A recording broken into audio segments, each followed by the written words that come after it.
guys, and welcome to today's video. This time we are going to take a look at a question that was asked by Eben. This question is based on chemical kinetics, and we have some data over here that shows the variation of pressure with the half-life, and we need to find out the order of the reaction with this data. And our options are 0, 1, 2 and 3. Alright, so let's see how we can solve this problem. Now you must be knowing that T half, that is the half-life of a reaction, is dependent on the concentration by the formula T half is proportional to concentration to the power 1 minus n, where n is the order of the reaction. But in our problem we are given the variation of T half with pressure. So we need some sort of connection between pressure and the concentration. Now since this is a gas, we can write PV equals to nRT for a gas, and on rearranging this equation you will get P equals to N upon V into RT. Now look at this term, this is number of moles by volume, and therefore you can write pressure equals to concentration into R into T. That is, for any gas you can say pressure is proportional to concentration, and so in any formula you can replace the concentration terms by pressure, and therefore I will rewrite this formula as T half is proportional to pressure to the power 1 minus n. Okay, now let's get back to the problem. We can eliminate some of the options right away. Let's see how. Let's look at a zero order reaction and use our formula here.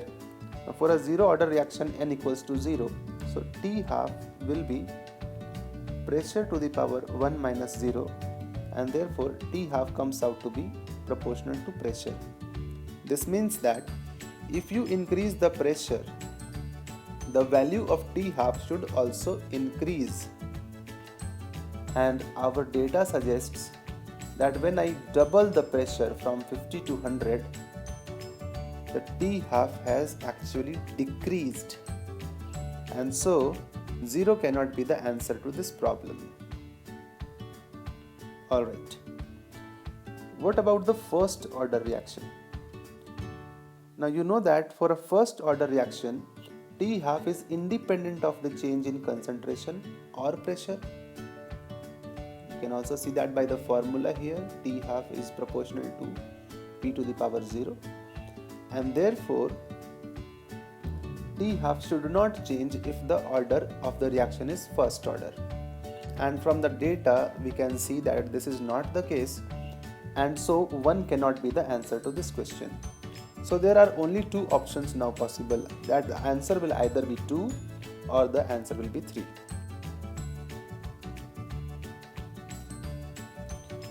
Alright, so we have T half is proportional to pressure to the power 1 minus n.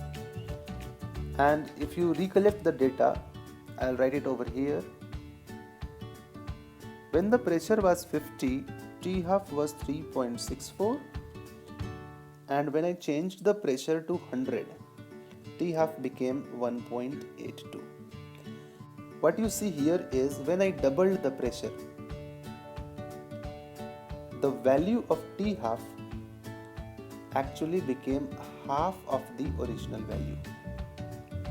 And this gives me an indication that T half is proportional to P to the power minus 1.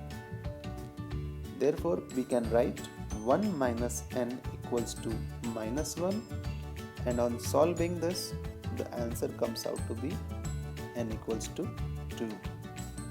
So the answer to this question is finally n equals to 2. See ya.